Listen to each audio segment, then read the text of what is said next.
بسم اللہ الرحمن الرحیم۔ السلام علیکم ورحمۃ اللہ وبرکاتہ۔ رب اشرح لی صدری ویسر لی امری واحلل عقدۃ من لسانی یفقہوا قولی۔ رب اشرح لی صدری ویسر لی امری واحلل عقدۃ من لسانی یفقہوا قولی۔ رب اشرح لی صدری ویسر لی امری واحلل عقدۃ من لسانی یفقہوا قولی۔ سامعین کرام، آج کا جو میرا لیکچر ہے جو میں آپ سے ڈسکس کروں گی وہ ہیں احکام اعتکاف کے فضائل اور اہم مسائل۔ سامعین، اعتکاف ایک اسلامی عمل اور مسنون عبادت ہے۔ خاص طور سے رمضان المبارک کے آخری عشرے میں 10 دن کے لیے اعتکاف کرنے کی بڑی فضیلت آئی ہے۔ اس کی فضیلت اور اہمیت کو سمجھنے کے لیے یہی کافی ہے کہ نبی اکرم صلی اللہ علیہ وآلہ وسلم نے مدینہ منورہ تشریف آوری کے بعد کبھی بھی اس عمل کو ترک نہیں فرمایا۔ ایک مرتبہ کسی وجہ سے ترک کر دیا تھا مگر اس کی اگلے سال قضا فرمائی۔ آپ صلی اللہ علیہ وآلہ وسلم کے اس اہتمام کی وجہ سے مسلمانوں نے ہر دور اور ہر علاقے میں اس بابرکت عمل کو جاری و ساری رکھا، اور آج بھی دنیا بھر میں اس کا اہتمام کیا جاتا ہے۔ حتیٰ کہ حرمین شریفین کی مساجد سے لے کر محلوں، بستیوں، قریوں، دیہاتوں کی مسجدوں میں بھی کوئی نہ کوئی معتکف نظر آ جاتا ہے۔ لہذا جو عمل جتنا اہم ہوتا ہے اس کے احکامات بھی اتنے ہی نازک ہوتے ہیں۔ دیکھنے میں یہ بات تو سامنے آ رہی ہے کہ اعتکاف کے فضائل کو سن کر بہت سے لوگ اس کا اہتمام تو کرتے ہیں مگر مسائل سے ناواقف ہونے کی وجہ سے اس کے حقوق ادا نہیں کر پا رہے، کیونکہ دوران اعتکاف جانے انجانے میں کچھ کام ایسے بھی ہو جاتے ہیں کہ ان کا اعتکاف فاسد ہو جاتا ہے مگر ان کو پتہ بھی نہیں ہوتا۔ اس لیے میں نے آج سوچا کہ اس کے مسائل اور فضائل دونوں ہی آپ کے سامنے شیئر کیے جائیں۔ سامعین کرام، اعتکاف کی مثال حضرت مفتی محمود حسن گنگوہی رحمۃ اللہ علیہ وہ اکثر یوں دیا کرتے تھے کہ اگر کسی جگہ بہت فساد برپا ہو اور وہ آدمی بے چین ہو تو اس کو کوئی سرکاری شخص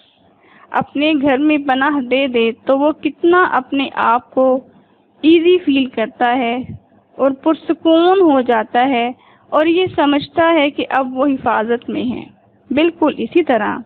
اعتکاف کرنے والے کو بھی اللہ تعالی اپنی حفاظت میں لے لیتا ہے اور شیطانی فوج سے بچا لیتا ہے۔ اعتکاف اصل میں کسی مستقل عبادت کا نام نہیں ہے کہ انسان 24 گھنٹے عبادت میں ہی مصروف رہے، بلکہ اعتکاف ایک شرعی پابندی کا نام ہے کہ اس میں فضول باتوں، غیبت، چغلی، جھوٹ اور دنیاوی باتوں سے پرہیز کیا جائے۔ گویا کہ اللہ تعالیٰ اعتکاف کرنے والے سے یہ چاہتا ہے کہ وہ اب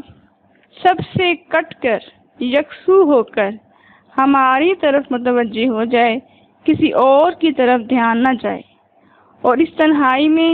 اپنے رب کو اس قدر دوست بنایا جائے کہ قبر میں بھی وہ اللہ کو ہی اپنا مددگار اور دوست پائے۔ سامعین کرام، اللہ تعالیٰ نے عبادت کے جو طریقے مقرر فرمائے ہیں ان میں سے بعض طریقے خاص عاشقانہ شان رکھتے ہیں۔ انہی میں سے ایک اعتکاف بھی ہے۔ اس عبادت میں انسان اپنے تمام دنیاوی کام چھوڑ کر اللہ تعالیٰ کے گھر یعنی مسجد میں جاتا ہے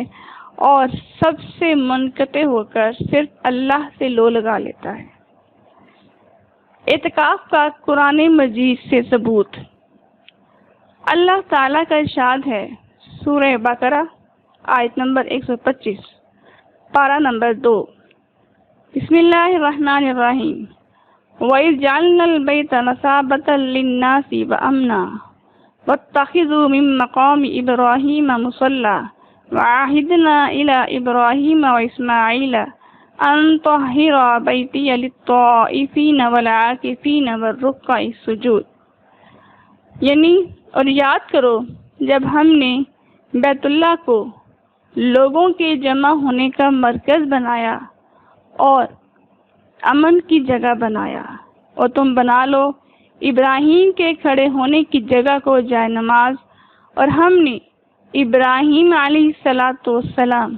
اور اسماعیل علیہ السلام کو تاکید کی کہ میرا گھر پاک رکھو طواف کرنے والوں کے لیے، اعتکاف کرنے والوں کے لیے،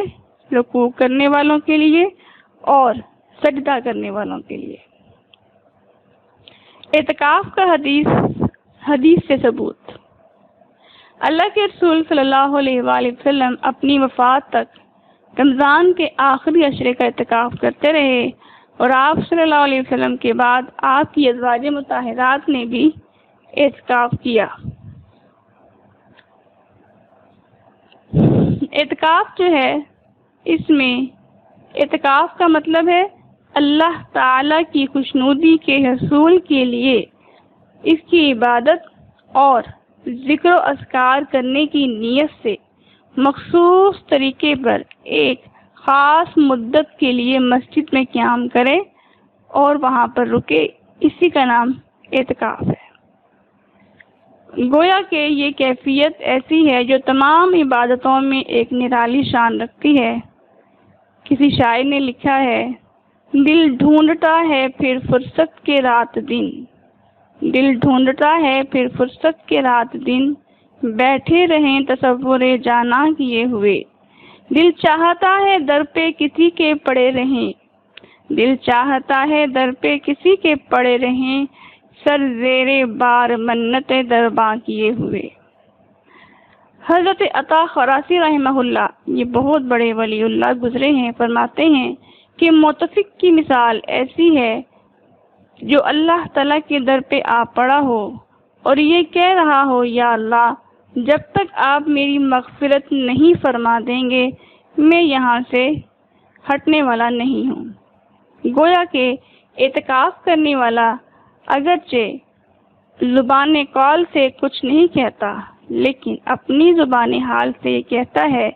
میں اپنے مولا کے دروازے پر ہمیشہ کھڑا رہوں گا اور اپنے تمام مقاصد حاصل ہونے، تمام مصیبتوں کے دور ہونے اور اس کا قرب حاصل ہونے کا سوال کرتا رہوں گا، اور میں اللہ تعالیٰ سے یہ بھی سوال کروں گا کہ مجھے بخش دے۔ چنانچہ ہر رات اور خاص کر آخری رات یعنی لیلۃ العید میں مغفرت کا اعلان کر دیا جاتا ہے۔ سامعین کرام، جب کوئی شخص اللہ تعالیٰ کے سامنے اپنے دونوں ہاتھ پھیلاتا ہے اور کچھ مانگتا ہے تو اللہ تعالیٰ کو اس کو خالی ہاتھ واپس لوٹاتے ہوئے شرم آتی ہے۔ اسی بات کا تذکرہ ایک حدیث پاک میں ہے کہ اللہ تعالیٰ کو شرم آتی ہے کہ ان کا بندہ ان کے سامنے اپنے ہاتھوں کو پھیلا کر خیر کا سوال کرے اور پھر اللہ تعالیٰ ان ہاتھوں کو ناکام اور خالی لوٹا دیں۔ اسی لیے کسی شاعر نے لکھا ہے، خدا سے مانگ جو کچھ مانگنا ہے اے اکبر، یہی وہ در ہے جہاں آبرو نہیں جاتی۔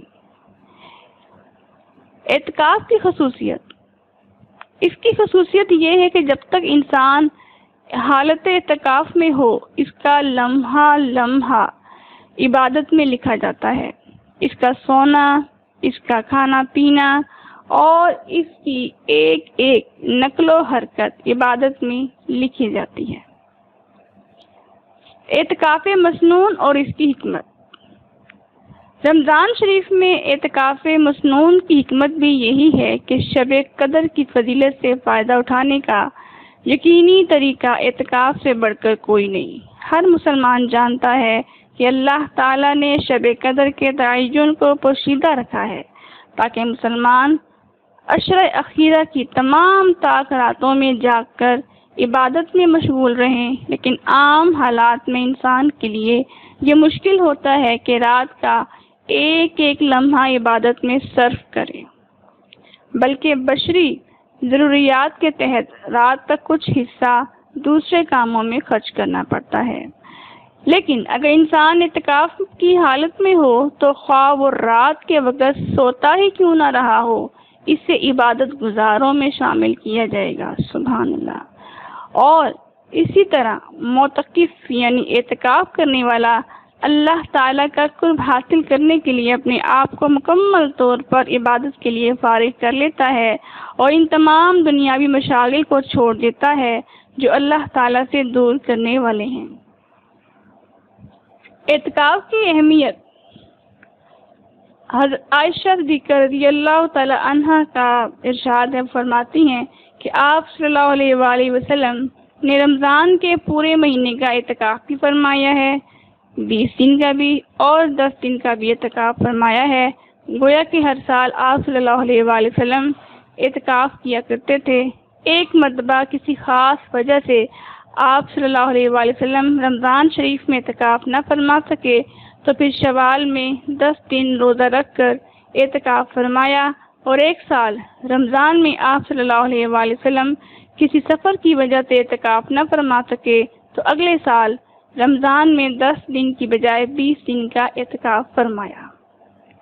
سامعین محترم، اعتکاف کے بہت سے فائدے ہیں، جن میں سے چند ایک یہ ہیں۔ اعتکاف کرنے والا گویا اپنے تمام بدن اور تمام وقت کو اللہ تعالیٰ کی عبادت کے لیے وقف کر دیتا ہے، دنیا کے جھگڑوں سے محفوظ رہتا ہے۔ اعتکاف کی حالت میں اسے ہر وقت نماز کا ثواب ملتا ہے، کیونکہ اعتکاف معتکف ہر وقت نماز اور جماعت کے انتظار اور اس کے شوق میں بیٹھا رہتا ہے۔ اعتکاف کی حالت میں معتکف یعنی اعتکاف کرنے والا فرشتوں کی مشابہت پیدا کرتا ہے کہ ان کی طرح ہر وقت عبادت اور تسبیح و تقدیس میں رہتا ہے۔ مسجد چونکہ اللہ تعالیٰ کا گھر ہے، اسی لیے حالت اعتکاف میں معتکف اللہ تعالیٰ کا پڑوسی بلکہ اس کے گھر کا مہمان ہوتا ہے۔ اس کے علاوہ ایک حدیث میں آپ صلی اللہ علیہ وسلم کا ارشاد گرامی ہے، جو شخص اللہ تعالیٰ کی خوشنودی کے لیے ایک دن کا اعتکاف کرے گا، اللہ تعالیٰ اس کے اور جہنم کے درمیان 3 خندقوں کو آڑ بنا دیں گے، 3 خندقوں کو آڑ بنا دیں گے، جس کی مسافت آسمان اور زمین کی درمیانی مسافت سے بھی زیادہ چوڑی ہوگی۔ نیز ایک حدیث میں حضرت حسین ابن علی رضی اللہ تعالیٰ عنہما سے مروی ہے کہ حضور صلی اللہ علیہ وسلم نے ارشاد فرمایا، جو شخص رمضان میں 10 روز کا اعتکاف کرے تو اس کا یہ عمل 2 حج اور 2 عمروں جیسا ہوگا۔ اور طبرانی کی ایک روایت میں یہ الفاظ ہیں کہ رمضان کے 10 دن کا اعتکاف 2 حج اور 2 عمروں جیسا ہے۔ سبحان اللہ۔ حضرت ابن عباس رضی اللہ تعالیٰ عنہما سے روایت ہے کہ حضرت صلی اللہ علیہ وآلہ وسلم نے فرمایا کہ اعتکاف کرنے والا گناہوں سے محفوظ ہو جاتا ہے اور اس کی تمام نیکیاں اسی طرح لکھی جاتی رہتی ہیں جیسے وہ ان کو خود کرتا رہا ہو۔ مطلب یہ ہے کہ اعتکاف کا ایک بہت بڑا فائدہ یہ بھی ہے کہ جتنے دن انسان اعتکاف میں رہے گا گناہوں سے محفوظ رہے گا، اور جو گناہ وہ باہر رہ کر کرتا ہے اب اس سے رک جائے گا۔ ایک حدیث میں آتا ہے کہ جس نے اللہ کی رضا کے لیے ایمان اور اخلاص کے ساتھ اعتکاف کیا تو اس کے سارے پچھلے گناہ معاف ہو جائیں گے۔ اسی لیے اگر کوئی شخص جو نیکیاں اعتکاف سے پہلے کرتا تھا لیکن اب وہ اعتکاف کی حالت میں ان کو انجام نہیں دے رہا تو پھر بھی وہ نیکیاں اس کے نامہ اعمال میں بدستور لکھی جاتی رہتی ہیں اور اسے ان کا ثواب دیا جاتا ہے۔ مثلا کوئی شخص مریضوں کی عیادت یتیمان داری کرتا تھا یا غریبوں کی امداد کیا کرتا تھا یا کسی عالم یا بزرگ کی مجلس میں جایا کرتا تھا یا تعلیم و تبلیغ کے لیے کہیں جاتا تھا اور اعتکاف کی وجہ سے یہ کام نہیں کر سکا تو وہ ان نیکیوں کے ثواب سے محروم نہیں ہو، یا تعلیم و تبلیغ کے لیے کہیں جاتا تھا اور اعتکاف کی وجہ سے وہ یہ کام نہیں کر سکا تو وہ ان نیکیوں کے ثواب سے محروم نہیں ہوگا، بلکہ اس کو بدستور ان نیکیوں کا ایسا ہی ثواب ملتا رہے گا جیسے خود ان کو انجام دیتا رہا ہو۔ حضرت صلی اللہ علیہ وآلہ وسلم کا پابندی سے اعتکاف کرنا۔ عائشہ رضی اللہ تعالی عنہا فرماتی ہیں کہ نبی اکرم صلی اللہ علیہ وآلہ وسلم رمضان کے آخری عشرے کا اعتکاف فرمایا کرتے تھے، یہاں تک کہ اللہ تعالیٰ نے انہیں وفات عطا فرمائی اور اس کے بعد ازواج مطہرات اعتکاف کرتی رہیں۔ اس حدیث سے اعتکاف کی اہمیت معلوم ہوئی کہ آپ صلی اللہ علیہ وآلہ وسلم نے ہمیشہ اس پر مداومت فرمائی ہے اور ازواج مطہرات بھی اعتکاف کرتی رہی ہیں۔ حضرت صلی اللہ علیہ وآلہ وسلم صرف 2 مرتبہ آخری عشرہ کا اعتکاف نہیں کر سکے۔ ایک، جب ازواج مطہرات نے اعتکاف کے لیے مسجد میں خیمہ لگا لیا تو ناراضگی سے سب خیمے اٹھوا دیے اور خود بھی اعتکاف نہیں فرمایا اور اس کے بدلے میں شوال میں 10 دن کا اعتکاف فرمایا۔ سامعین، یہ حدیث ہے صحیح بخاری کی، تو اس کو انشاءاللہ میں ابھی ڈسکس کروں گی۔ اور دوسرا فتح مکہ کے سال، چونکہ غزوہ فتح مکہ رمضان المبارک میں پیش آیا اور 10 رمضان المبارک کو 10,000 صحابہ کرام کے ساتھ مکہ مکرمہ روانہ ہوئے، اس لیے اس سال بھی اعتکاف نہیں فرما سکے۔ انس رضی اللہ تعالیٰ عنہ سے روایت ہے کہ آپ صلی اللہ علیہ وسلم جب مقیم ہوتے، یعنی سفر میں نہ ہوتے، مقیم ہوتے تو رمضان کے عشر اخیرہ کا ضرور اعتکاف فرماتے، اور اگر مسافر ہوتے تو آئندہ سال 20 دن کا اعتکاف فرماتے۔ صحیح بخاری کی ایک حدیث پاک ہے جس کا مفہوم ہے، عائشہ رضی اللہ تعالیٰ عنہ فرماتی ہیں کہ حضرت صلی اللہ علیہ وآلہ وسلم ہر رمضان میں اعتکاف فرماتے تھے، پس جب صبح کی نماز پڑھتے تو اپنی اسی جگہ پر تشریف لاتے جہاں اعتکاف کرنا ہوتا۔ راوی کہتے ہیں کہ عائشہ رضی اللہ تعالیٰ عنہ نے بھی آپ صلی اللہ علیہ وسلم سے اعتکاف کی اجازت مانگی، آپ صلی اللہ علیہ وسلم نے اجازت دے دی، چنانچہ انہوں نے مسجد میں ایک خیمہ لگا دیا۔ جب یہ بات حفصہ رضی اللہ تعالیٰ عنہ نے سنی تو انہوں نے بھی ایک خیمہ لگا لیا، اور جب حضرت زینب رضی اللہ تعالیٰ عنہ نے سنا تو انہوں نے بھی ایک خیمہ لگا لیا۔ پس جب آپ صلی اللہ علیہ وآلہ وسلم صبح کی نماز سے فارغ ہوئے تو دیکھا کہ 4 خیمے لگے ہوئے ہیں، ایک آپ صلی اللہ علیہ وآلہ وسلم کا اور 3 ازواج مطہرات کے۔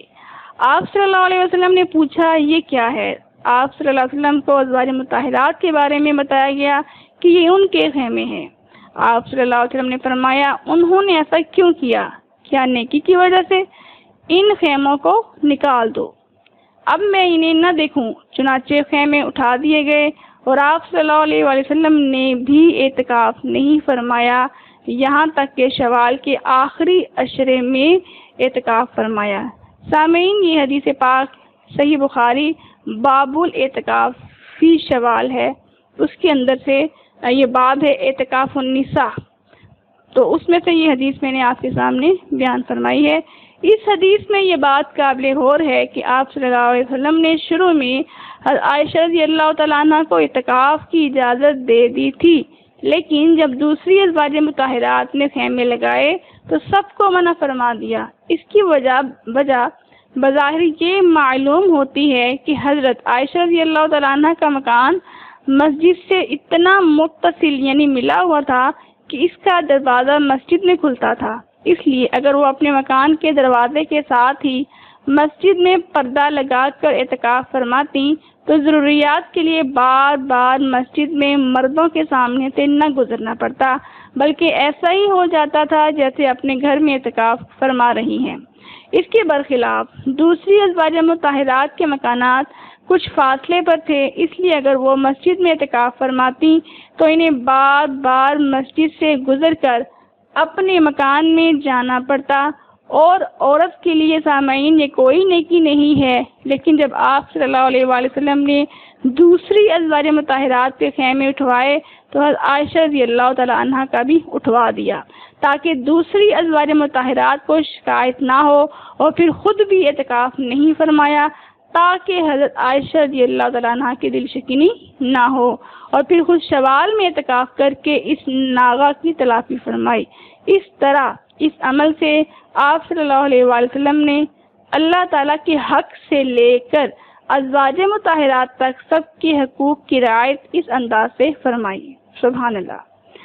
بہرحال اس حدیث سے اور بھی بہت سے فائدے ہمیں حاصل ہوئے ہیں۔ ایک بات تو یہ بھی معلوم ہوئی کہ اعتکاف کے لیے پردہ وغیرہ لگا کر کوئی جگہ منتخب کر لینا جائز ہے، کیونکہ اکثر آپ صلی اللہ علیہ وسلم کے لیے بھی ایک ترکی خیمہ لگایا جاتا تھا۔ اور دوسری بات یہ معلوم ہوئی کہ شوہر کی اجازت کے بغیر اعتکاف نہیں کر سکتے، یعنی عورت کو شوہر کی اجازت کے بغیر اعتکاف نہیں کرنا چاہیے۔ اگر وہ ایسا کرے تو شوہر کو اعتکاف ختم کروانے کا بھی حق حاصل ہے۔ نیز اگر شوہر اجازت دے چکا ہو پھر مصلحت اعتکاف نہ کرنے میں معلوم ہو تو سابقہ اجازت سے رجوع کرنا بھی جائز ہے۔ تیسری بات یہ معلوم ہوئی کہ خواتین کو مسجد میں اعتکاف نہیں کرنا چاہیے، لیکن اگر کوئی عورت جس کا مکان مسجد سے بالکل متصل ہو، ملا ہوا ہو، اس طرح پردے کے ساتھ مسجد میں اعتکاف کرے کہ اسے مسجد میں باہر نکلنے کی ضرورت نہ ہو اور آس پاس مرد بھی نہ ہوں تو اپنے شوہر کے ساتھ اعتکاف کر سکتی ہے، لیکن افضل صورت یہی ہے کہ گھر میں اعتکاف کیا جائے، کیونکہ سامعین ایک چھوٹی سی بات ہے کہ جب نماز کے لیے آنا منع ہے تو اعتکاف کے لیے تو بدرجہ اولا منع ہوگا، کیونکہ موجودہ زمانہ خیر القرون یعنی بہترین زمانوں کے زمانے سے زیادہ فتنوں پر مشتمل ہے۔ اس لیے عورت اپنے گھر میں ہی اعتکاف کے اہتمام کرے۔ اگر عورت کا اعتکاف مسجد میں کرنا ضروری یا افضل ہوتا تو اجازت کے باوجود حضور صلی اللہ علیہ وآلہ وسلم نے اپنے اہل بیت کو مسجد میں اعتکاف کیوں نہیں کرنے دیا، اور خیمے لگ جانے کے بعد اکھاڑنے کا حکم کیوں دیا، اور اپنے اعتکاف کو بھی آخر کار ختم کیوں کیا؟ اور کیا آپ صلی اللہ علیہ وآلہ وسلم کی وفات کے بعد پوری تاریخ اسلام میں کوئی واقعہ ایسا پیش آیا ہے کہ ازواج مطہرات میں سے کوئی مسجد میں اعتکاف کی ہو، یا خیر القرون کے علماء نے مسجد میں عورت کے اعتکاف کی ترغیب دی ہو؟ ظاہر ہے کہ جب حضرت صلی اللہ علیہ وآلہ وسلم نے اپنی حیات طیبہ میں ازواج مطہرات کے خیمے مسجد سے اٹھوا دیے تو کیا امہات المومنین سے یہ توقع کی جا سکتی ہے کہ آپ صلی اللہ علیہ وآلہ وسلم کے بعد مسجد میں اعتکاف کریں، جہاں اعتکاف سے عورتوں کے حق میں آپ صلی اللہ علیہ وآلہ وسلم نے ناراضگی کا اظہار فرمایا ہوا، اور ازواج مطہرات کا مسجد میں اعتکاف اگر بالفرض ثابت بھی مان لیں